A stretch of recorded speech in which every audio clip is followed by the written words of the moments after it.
C'était la rencontre de tous les dangers ce mercredi 2 août 2017 lorsqu'à 12h30, une importante délégation du rassemblement a franchi le seuil la CENI où elle a pu rencontrer le président de celle-ci accompagné de sa plénière. Après près de 90 minutes d'échange, vous pourriez suivre, mesdames et messieurs, ce qu'a été la quintessence de cette importante rencontre qui a permis de mettre la lumière là où il y avait des points obscurs, tels que le calendrier électoral, tels que le fichier électoral, tels que l'enrôlement dans des provinces telles que le Kasaï central. Je vous laisse suivre ces hommages exclusifs de Code 243 qui a été présente à cet événement.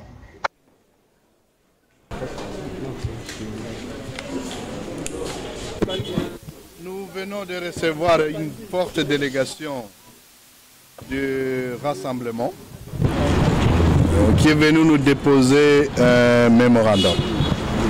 Bien entendu, nous allons réserver une réponse écrite au mémorandum. Nous en avons profité pour échanger avec la délégation sur des questions majeures touchant le processus électoral. Il y a certains conseils qui nous ont prodigués et je commence par ces conseils. Ils nous ont demandé, entre autres, donc la délégation nous a demandé que quelles que soient les contraintes liées au fait qu'on n'a pas pu clôturer l'opération au 31, il serait quand même indiqué que la CENI publie partiellement les résultats de l'enrôlement. Requête à laquelle la CENI a accédé, nous allons publier, donner les statistiques de l'enrôlement. Toutefois, nous avons prodigué, c'est que nous devrions tout faire pour que le travail que nous faisons respecte la Constitution, mais aussi l'accord du 31 décembre. Nous avons aussi accédé à cette requête dans la mesure où la CENI travaille dans l'esprit de cet accord, en indiquant tout de même que les niveaux politiques ou bien la demande politique étant démise, on devrait aussi tenir compte pour la bonne organisation des élections des contraintes d'ordre technique qui constituent aussi des impératifs. L'enjeu étant la tenue des élections et des bonnes élections.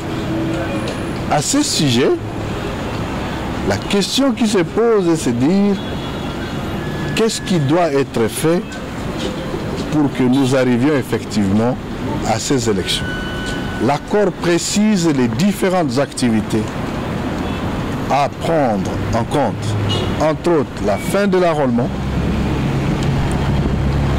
la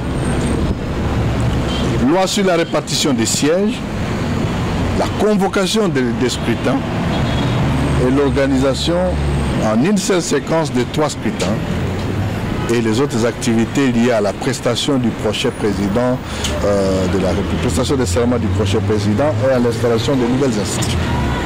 Nous travaillons donc dans ce sens-là. C'était l'occasion pour partager avec eux les contraintes qui sont les nôtres aujourd'hui. Sur le plan financier, pour clôturer l'enrôlement, nous avons partagé avec eux que nous attendons encore au moins 140 millions de dollars du gouvernement, tout en saluant les efforts que le gouvernement fait. Et ce sont ces efforts qui ont permis qu'on soit aujourd'hui à presque 38 millions d'électeurs. Sur le plan légal, nous attendons 2 lois et nous espérons que ces lois seront adoptées par le Parlement dès que possible.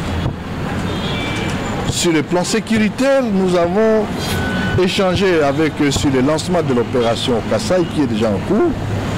Après une évaluation, nous avons commencé le recrutement, l'identification des agents, la formation et le déploiement de matériel pour clôturer la première opération.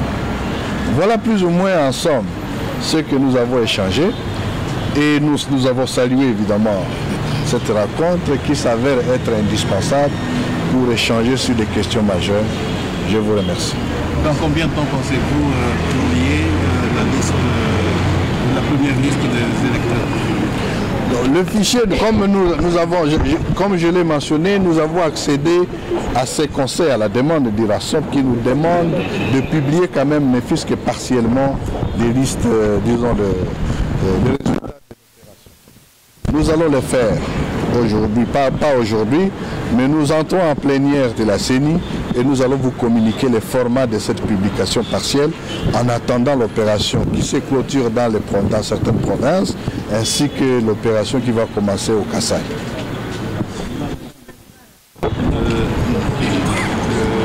Monsieur Onga, vous dirigez une délégation de rassemblement à la CENI. De quoi vous avez parlé?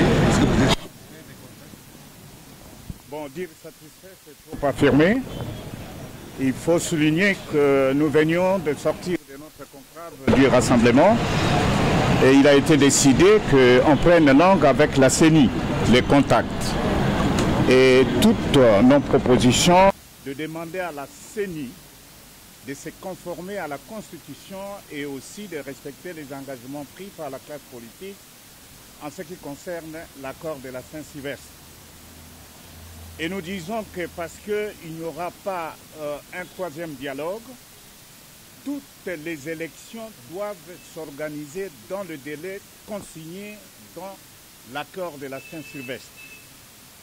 Mais dans le cas où, et l'accord prévoit ça, où il y a une force majeure, en cas de force majeure, nous pouvons commencer d'abord par l'élection présidentielle, qui est constitutionnelle, le calendrier est constitutionnel, la circonscription est connue et parachevée, ça c'est l'accord, je ne trahis pas les autres élections.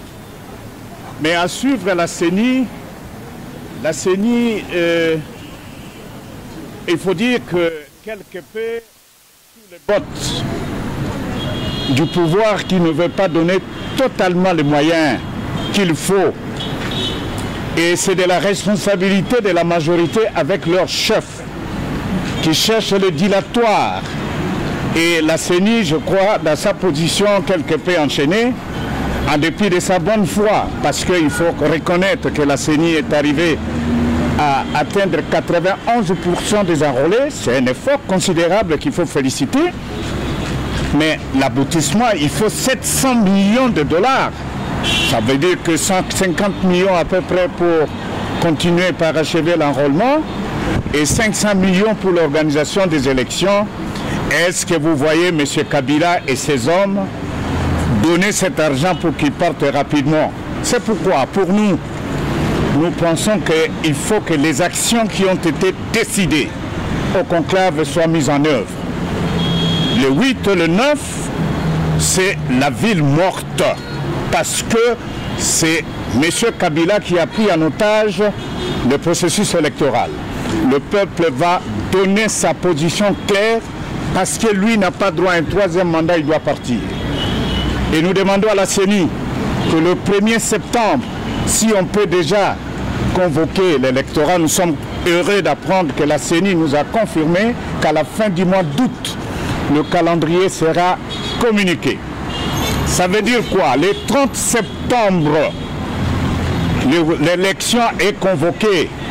Le 1er octobre, parce que l'élection n'est pas convoquée, M. Kabila et son gouvernement ils n'ont pas mis de l'argent, l'opération Kabila dégage commence. Tel est l'entendement de notre position par le rassemblement. Et nous disons que cela ne concerne pas la CENI, parce que le blocage est connu. Mais il faut aussi lancer un appel à la communauté internationale que le moment était arrivé et l'occasion était à la portée de la main pour secourir également la CENI pour que l'enrôlement se termine et qu'il n'y ait plus d'autres prétextes. Et de cette manière, les élections doivent se tenir dans le délai. Voilà ma communication. Merci.